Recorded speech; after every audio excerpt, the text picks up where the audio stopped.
There is an unexpected cost when you are creating video content at your office or using your own in-house people. Let's talk about it.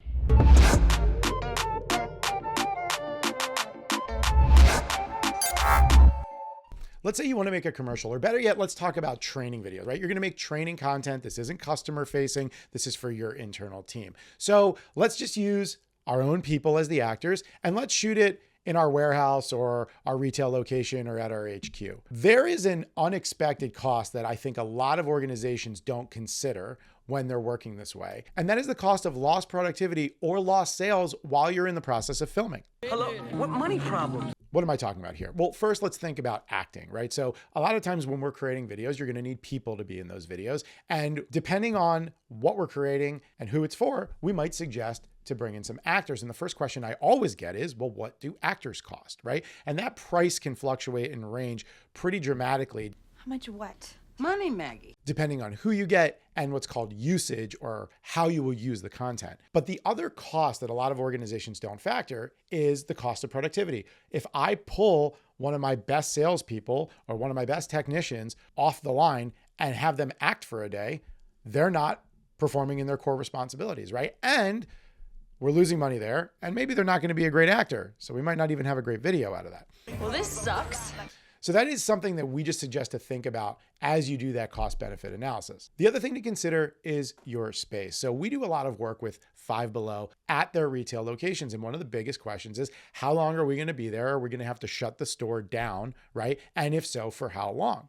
I think back to these training videos we did for consumer engagement. We wanted the staff or the WOW crew members at Five Below to adopt certain best practices across their entire national group of stores and make sure that wherever you walk into a Five Below, you get that same wow experience, right? So that requires scaling the training. Well, in order to really model best practices and the behaviors that you want, you got to do that in the retail location where those things happen, right? Some of the things we're teaching on and you see in these videos are, being aware. Just if I'm stocking shelves and I'm working something here, I'm not just completely shut to the world and not paying attention to the fact that I've got a customer that's got a question, right?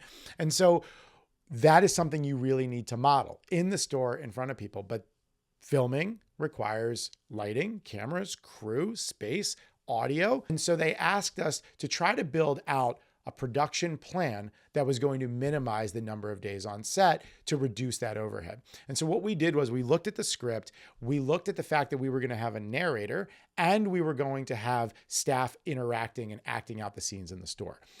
The scenes in the store really did need to be acted out in the store. There's so much product, inventory, the space that you're in. To try to emulate that in another space would just not be cost effective. However, the narrator did not need to be in the store. Recording all of these lines for 5 videos could take as much as several hours when you factor in setting up all of the lights, setting up the prompter, having the actor or actress actually deliver all the lines, then breaking all that down and getting back to your shoot. So what we did was we shot what we call plates. We shot different areas of the store as backgrounds, and then we brought that actor to our green screen studio. That way, we were able to focus on all of the things we had to do in the store, and we were able to get our narration after. Okay, quick pro tip. If you have a video that features a narrator or voiceover artist, record them last, especially for a video like this that we did for Five Below. When you are on set, things change, right? You have a script, you've got a plan, you got to be ready to deviate from it, right? Your transitions might change. Maybe a prop didn't show up. Maybe you had a great idea on set and you changed the line just a little bit.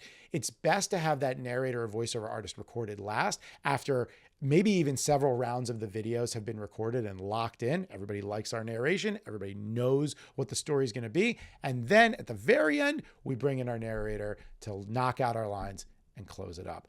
That was a strategy we used for Five Below. That's a strategy we've used for a lot of projects, and it's a strategy I recommend you use for your next one. If you like this video, please like it, share, subscribe, all that fun stuff so it helps our channel grow, and we'll see you next time.